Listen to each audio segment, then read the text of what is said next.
ઓળખીએ છીએ કે ભાઈ એની તેજાબી વાણીમાં પ્રવચન આપે. ખૂબ ખૂબ આભાર.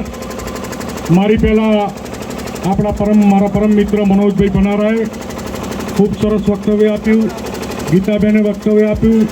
બે આપણા આમંત્રણને માન આપી અને લાંબી મુસાફરી કરીને આવ્યા. ખૂબ ખૂબ આભાર. એની સાથે સાથે સૌથી મોટો આભાર કે આપણે આ આખું આયોજન કર્યું અને જે ટીમ બનાવી, એ ટીમના જે સદસ્યો છે, અનિલભાઈ બાબુભાઈ પટેલ, પ્રભુભાઈ ગટુરભાઈ, ઉમેશભાઈ મૂળજીભાઈ રીબડીથી આ ઉંમરે ખૂબ સારું દોડે છે. સૌથી વધારે કદાચ ઉંમર એમની હશે આ ટીમમાં અને સૌથી વધારે પ્રવાસ છેલ્લા 48 કલાકમાં એમને કર્યો છે. એટલે એમની ઉંમરને ધ્યાનમાં રાખી અને હું એમનો વિશેષ આભાર માનું છું કે આ ઉંમરે પણ દોડ્યા. એવા ને એવા મારી જેમ થોડાક આકરા સેન્સેક્સ જેવું કામ છે એવા ગિરીશભાઈ નાયકપુર, દશરથભાઈ આપણે ભૂતપૂર્વ પ્રમુખ, અમુભા, હસમુખભાઈ, જસવંતભાઈ, સુભાષભાઈ, રણછોડભાઈ અને મારો આમ તો નાનપણનો મિત્ર આપણો સરદાર પ્રવીણ ભોલો, ભગવાનદાસ, સુમનભાઈ આપણા તાલુકાના પ્રમુખ છે, પણ એમને એક પાટીદાર સમાજની રૂએ એમને અને સરદારે પાર્ટી પ્રોટોકોલ કોઈ પણ ચિંતા કર્યા વગર સમાજના પ્રશ્નમાં ખભે ખભો મિલાઈને સાથ આપ્યો છે. એ બેનો વિશેષ આભાર માનું. પટેલ મહેન્દ્રભાઈ બાબુભાઈ દાલોદ, ડૉક્ટર, ક્રાંતિકારી છે. થોડાક આંકડા પડે અમુક વાર, પણ ડૉક્ટર મહેન્દ્રભાઈએ પણ ખૂબ મહેનત કરી છે. અને આપણા સાહેબ પટેલ અમૃતભાઈ વાસણાથી અને બીજા ઘણા બધા આગેવાનોએ, આપણો નીતિન, દશરથભાઈ, બધાએ અલગ અલગ રીતે આપણને આ મદદ કરી. મારી પહેલાં મારી બહેન ગીતાબેન અને ભાઈ મનોજ ખૂબ વિગતવાર વાત કરી. હું એકની એક વાતો રિપીટ કરવામાંથી માંગુ. અમે જ્યારે આ ભાગેડું લગ્નની રેલી લઈ અને ગુજરાતમાં નીકળ્યા ત્યારે કે તમે પ્રેમના વિરોધી છો, પ્રેમ લગ્નના વિરોધી છો. મેં કીધું અમે પ્રેમના વિરોધી નથી, પ્રેમ લગ્નના વિરોધી નથી. પ્રેમ તો ભગવાન છે, પણ 300ના ડુપ્લિકેટ રેબનના ચશ્મા, 200ના લાલ દરવાજાથી એડિડાસ પટ્ટી લખેલા બૂટ પહેરી અને ગામનો ઉતાર 12માની નિશાળની બહાર બેહી રહે અને છોકરી 18 વર્ષની થાય અને 18 વર્ષને 2 દાડે એને ઉપાડીને લઈ જાય, એનું શોષણ કરે અને શોષણ અને લગ્નનું નામ આપે. આ લગ્ન પ્રથાના અમે વિરોધી છીએ. પાટીદાર સમાજે જે આ મુહિમ ઉપાડી છે, આ લગ્નની મુહિમ. અને મિત્રો, તમને ગૌરવ થશે પાટીદાર સમાજ ઉપર. સૌથી ઓછો ભાગેડું લગ્નનો પ્રશ્ન પાટીદાર સમાજમાં છે. કયો સમાજ એવો છે કે જેમાં ભાગેડું લગ્નના પ્રશ્ન નથી? આજે આ પાટીદાર સમાજ 7 અશ્વમેઘનું પુણ્ય કરવા નીકળ્યો છે કે દરેક કુળની લાજ બચાવવા નીકળ્યો છે, દરેક સમાજની જાન બચાવવા નીકળ્યો છે, દરેક સમાજનું અભિમાન બચાવવા નીકળ્યો છે. એ આ પાટીદાર સમાજ નીકળ્યો છે. આ ભાગેડું લગ્નનો કાયદો બનશે. પાટીદાર સમાજને 18 વર્ણના આશીર્વાદ મળવાના છે અને તમને બધાને બેઠા 7 અશ્વમેઘ અને 11 નવચંડી યજ્ઞનું પુણ્ય એમના મળવાનું. કારણ કે આ માંગણીની આહુતિમાં આ મારી બહેનો આહુતિ ના ખવાઈ. ભાગેડું લગ્નની તો વાત મનોજભાઈએ કરી, ગીતાબેને કરી. આવી રીતે બધાને યાદ હોય તો 2015માં આપણે અનામત માગવા નીકળ્યા. અનામત માગવા નીકળ્યા ત્યારે તો અમે નવા હતા. અમને ખબર નથી પડતી. જય સરદારના ઝંડા લઈને જમ પાવે એમ કર્યું, આડું નવરું કર્યું, પણ અંતે અનામત લઈને આવ્યા. ત્યારે અમને એમ કહેતા હતા કે કોઈ દાડો પટેલોને અનામત મળે નહીં. એ અનામત સરકારે અંતે પાટીદારોને આપવી પડે. એનાથી પણ ગંભીર પ્રશ્ન પાટીદાર સમાજમાં નવો ઊભો થવા જઈ રહ્યો છે કે જો ચૂંટણીમાં, જો રોજગારમાં અનામત મળે, જો નોકરીમાં અનામત મળે, તો ચૂંટણીમાં અનામત કેમ ના મળે? મને કે ના મળે? તમને નોકરીમાં તમે પછાત, શિક્ષણમાં પછાત અને ચૂંટણીમાં કે તમે પછાત નહીં. તો આપણી નેક્સ્ટ માંગણી એ છે કે આવનારા દિવસોમાં બિન અનામત વર્ગને ચૂંટણીમાં પણ અનામત મળવી જોઈએ. થોડા ટાઈમ પહેલા ઓબીસી અનામતનું જજમેન્ટ લાગુ કરવામાં આવ્યું. 10% ઓબીસી અનામત એ 27% થઈ ગઈ. આપણા ઓબીસી ભાઈને અનામત મળે અને બેની જગ્યાએ 6 ઉમેદવારો ચૂંટાય તો આપણને આનંદ છે. આપણો જ ભાઈ આપણા ખેતરમાં જોડે કામ કરનારો વ્યક્તિ. પણ સાથે અમારા પ્રતિનિધિત્વનું શું? એ ઓબીસી અનામત સુપ્રીમ કોર્ટનું સ્પષ્ટ જજમેન્ટ છે. કોઈ અભ્યાસ કર્યો હોય કે ના કર્યો હોય, અમે કર્યો છે. સુપ્રીમ કોર્ટનું સ્પષ્ટ જજમેન્ટ છે કે જ્યાં ઓબીસીનું ગામ હોય ત્યાં ઓબીસી અનામત આપો અને જ્યાં ઓપનનું બિન અનામતનું નામ હોય ત્યાં બિન અનામત વર્ગને જગ્યા આપો. થયું છે શું? હું તો અભિનંદન આપીશ મારી વિરોધી પાર્ટીના નેતા અમિત ચાવડાને કે એને સરકારને બીવડાઈ અને સરકારે બીકમાં અણઘડ ઓબીસી લાગુ કરી દીધી. જ્યાં ઓપનનું ગામ છે ત્યાં ઓબીસી અનામત લાગુ કરવામાં આવી છે અને જ્યાં ઓબીસીનું ગામ છે ત્યાં ઓપન સીટ રાખવામાં આવી.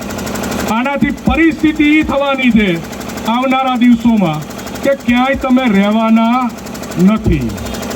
આ એક રાજનીતિમાં આપણું પ્રભુત્વ, આપણું પ્રતિનિધિત્વ માંગવાની લડાઈ. કોઈનો હક પડાઈ નથી લેવો, પણ 51% અનામત આપ્યા પછી જે 50% ઓપન જગ્યા છે, 49%, એમાંથી શિક્ષણ અને નોકરીની જેમ અમારી ચૂંટણીમાં પણ બિન અનામત વર્ગની 10% સીટો રિઝર્વ કરવામાં આવે. બોલો, અનામત લાગુ થવી જોઈએ કે ના થવી જોઈએ? બિન અનામત વર્ગનું પ્રતિનિધિત્વ જળવાવું જોઈએ કે ના જળવાવું જોઈએ? આ બધી માંગણી લઈને અમે નીકળ્યા છીએ. ખાસ તમે બધા જે લાગણી, જે રોષ, જે ગુસ્સા ના કારણે ગુજરાતના ઇતિહાસમાં પહેલીવાર માંડલ તાલુકામાં આટલા પાટીદારો ભેગા થયા છે. એ આપણો પાટીદારનું ગૌરવ, પાટીદારનો દીકરો રાજેન્દ્ર પટેલ. આપણા સરકાર ગમે તે કે અમારા માટે સન્માનનીય રાજેન્દ્ર પટેલ અમારા કુળનું, અમારા સમાજનું ગૌરવ છે. રાજેન્દ્ર પટેલ જિંદાબાદ! Doctor Rajendra Patel! Doctor Rajendra Patel! Doctor Rajendra Patel! તમે એક કલેક્ટરને જેલમાં પૂર્યો છે ખોટી રીતે. આવનારા દિવસોમાં આ સમાજ પ્રતિજ્ઞા લે છે, ગામે ગામથી આપણે એક કલેક્ટરને જન્મ આપવો છે. બોલો, આપવો છે કે નહીં? ગામે ગામથી એક કલેક્ટરને જન્મ આપવો છે કે નહીં? ગામે ગામથી એક કલેક્ટરને જન્મ આપીશું. અત્યાર સુધી અમે ખાલી પાટીદારની દીકરીની લડાઈ લઈને નીકળ્યા હતા. હવે આ દીકરાની પણ લડાઈ. આપણે એવું કહેતા જ નથી કે કોર્ટ ખોટી છે, કાયદો ખોટો છે. ભાઈ, તમે બધાય હાચા. સુરેન્દ્રનગરના કલેક્ટર એના પૈસા લેતા હતા. કહેવાતી હિન્દુવાદી સરકારે એક મુસ્લિમ ફરિયાદી ઈડીમાં ફરિયાદ કરે અને હિન્દુના ઠેકેદાર કહેવાતા પટેલિયાના છોકરાને એ મુસલમાનના કહેવાથી જેલમાં પૂરે. આ હિન્દુવાદી સરકાર આપણે નથી જોઈતી. એક મુસલમાન ફરિયાદ કરે અને હિન્દુઓનો ટેકો લઈને આપણે વીએચપી, આરએસએસ, ભાજપ ઝંડા લઈને ફરીએ, તમારે પટેલિયાના છોકરાને જેલમાં પૂરવાના. અને વાત રાજેન્દ્ર પટેલે અને પૈસા લીધા હશે, હું તો માની લઉં છું. ગુજરાતમાં કયા કલેક્ટર એના પૈસા નથી લેતા? અને આમાંથી તમને દુનિયામાંની, ખોડિયારમાંની મીડિયાને હું કહું છું, વિઝ્યુઅલ આ બાજુ કરે. તમને સોગંદ છે ઉમિયામાંની, ખોડલમાંની એક પણ માણસે જો વગર પૈસે એને કરાવ્યું હોય તો હાથ ઊંચો કરે. બધા એને પૈસા આપ્યા છે કે નહીં? હાથ ઊંચો કરો. બધા એને પૈસા ચૂકવો છો કે નહીં? ગુજરાતના દરેક જિલ્લામાં દરેક કલેક્ટર એનો ભ્રષ્ટાચાર કરે છે કે નહીં? એના પૈસા લેવાય. હવે હું બીજી વિગતવાર માહિતી આપું. એક મુસ્લિમ ફરિયાદીએ હિન્દુની સરકારમાં ફરિયાદ કરી અને જે સર્વે નંબરોની ફરિયાદ કરી છે કે આ સર્વે નંબરમાં કલેક્ટરે ભ્રષ્ટાચાર કર્યો છે, એ સર્વે નંબરો એને રાજેન્દ્ર પટેલ એપોઇન્ટ થયા એના 6 મહિના પહેલા સંપત સાહેબે એને કરેલા છે. હું મીડિયા સામે બહુ જવાબદારીથી કહું છું, મીડિયા ફરીથી નોટ કરી લે. રાજેન્દ્ર પટેલ પહેલાના કલેક્ટર સંપત સાહેબે એ જમીન એને કરી દે. તો પહેલી ધરપકડ રાજેન્દ્ર પટેલની થવી જોઈએ કે સંપતની થવી જોઈએ? પહેલી ધરપકડ સંપત્તિ થવી જોઈએ કે ના થવી જોઈએ? મિત્રો, આની સાથે સાથે બહુ જવાબદારીપૂર્વક, ગંભીરતાપૂર્વક બીજી પણ માહિતી આપી રહ્યો.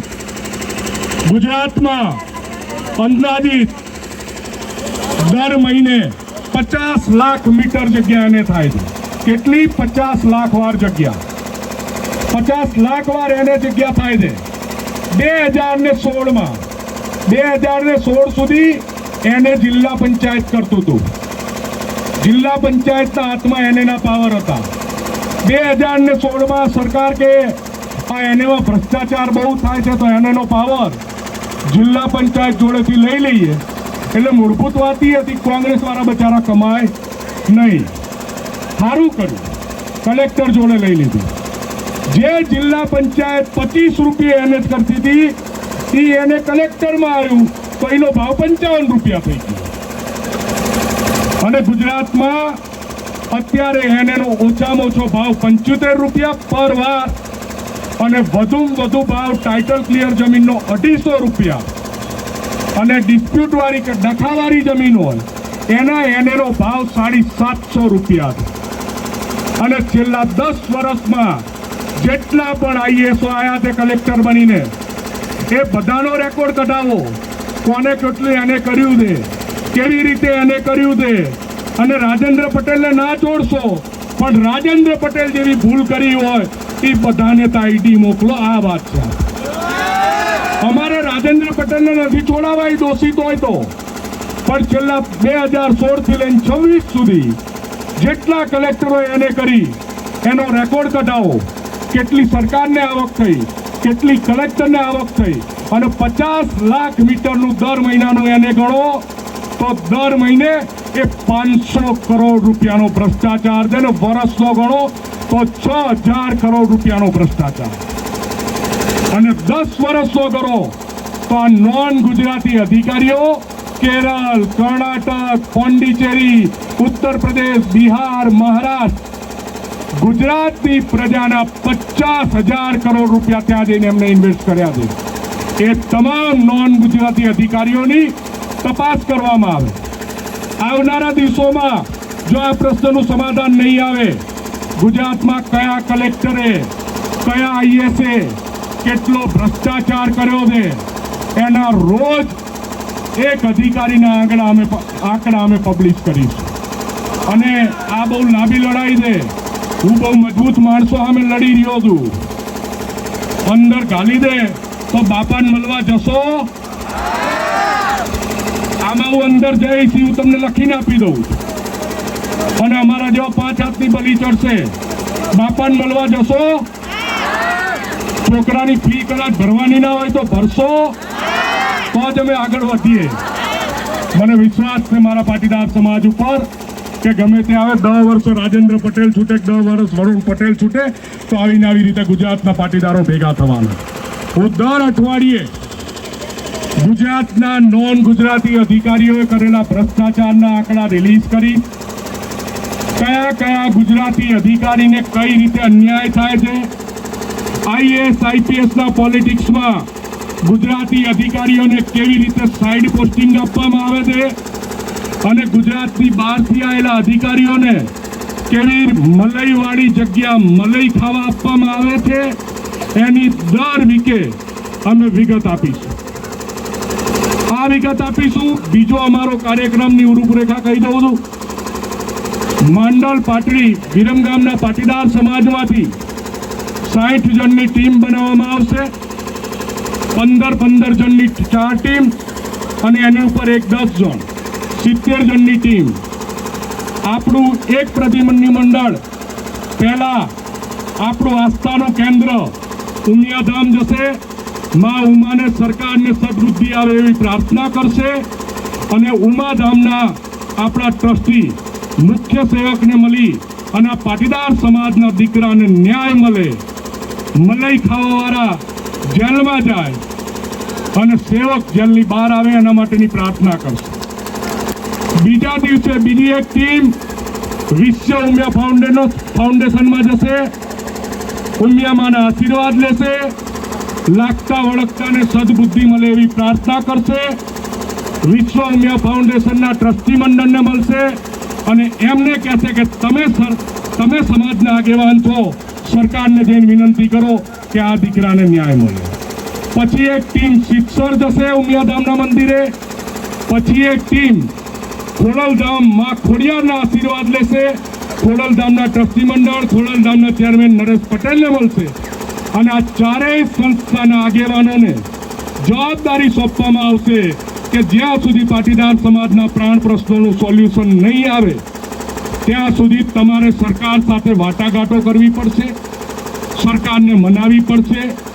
એમની ભાષામાં સમજે તો ઠીક છે, ને આપણી ભાષામાં મનાવીએ એમાં અમને ટેકો આપવો પડશે અને એના માટે અમને કન્વિન્સ કરવામાં આવશે. એટલે હવે જ્યાં સુધી પાટીદાર સમાજના આ પ્રશ્નોનું નિરાકરણ ના આવે ત્યાં સુધી આપણી માતાજી સંસ્થાનના કોઈ પણ આગેવાન આવે એને પહેલું કહેવાનું કે રાજેન્દ્ર પટેલનું શું કરશું. ચલો આપણે સરકારમાં વાત કરીએ. આપણા પાટીદારના દીકરાને જેલમાં પૂર્યો દે એનું શું કરશું. એમ કે તમને એમ સમજાવે કે એ આરોપી દે તો કે આ રહ્યું બીજા આરોપીઓનું લિસ્ટ. જે ઈડી રાજેન્દ્ર પટેલના તાઈ એ જ ઈડી બીજાનતા જવી જોઈએ. જેવી રીતે 24 કલાકમાં રાજેન્દ્ર પટેલ સસ્પેન્ડ થયા એવી જ રીતે ઈડીઆઈ સસ્પેન્ડ થવા જોઈએ. આ વાત દરેક રાજકીય નેતાને કરવાની છે. આ વાત તમામ સામાજિક સંસ્થાઓને કરવાની છે અને કાલ પરમ દિવસથી આપણું આ ડેલિગેશન સામાજિક સંસ્થાઓને મળવાનું ચાલુ કરશે અને સામાજિક સંસ્થાઓને જવાબદારી સોંપશે કે એ સરકાર સાથે વાટાઘાટો કરી અને આ પ્રશ્નનો વહેલામ વહેલી તકે નિરાકરણ લાવે. તમે બધા જ આવી ખેતીની જોરદાર સિઝનમાં પાટીદાર સમાજની લાગણી સમજી અમારી બધાની વાતનું માન રાખી અને આ મોટી સંખ્યામાં એક દિલમાં આગ લઈને હાજર રહેજો એ બદલ હું સમાજ વતી બે હાથ જોડી અને તમારો આભાર માનું છું. આ ઋણ સમાજ ઉપર હંમેશા તમારું રહેશે. અને બીજી એક વિનંતી કરવા આવ્યો છું, કોઈ વાતમાં ભવિષ્યમાં પડતા નહીં. પટેલિયાન દીકરો હલવાય એટલે આપણે આવરી તાઈ જવાનું, પછી ખોટો હશે તો આપણે બે લાફા મારશું. 12 વારો મારવો જોઈએ નહીં. ઘરનું છોકરું કોકની સાયકલ તોડીને આવે તો આપણે ઘરે લબોચાની 2 ઠોકી દેવાની, પણ એ બાજુવાળો ઠોકે એ તો નહીં સહન. એટલે આ જ પારિવારિક ભાવના પાટીદાર સમાજે જાળવીને રાખવાની છે. અને બહેનો, અનામત આંદોલનની લડાઈમાં સૌથી વધારે ભૂમિકા બહેનોની હતી. આ લડાઈમાં અમારે સૌથી વધારે ભૂમિકા તમારી જોઈએ હતી. જ્યારે કહીશું ત્યારે આવશો ને. ખૂબ ખૂબ આભાર મારી માતાઓ, ખૂબ ખૂબ આભાર સમાજ.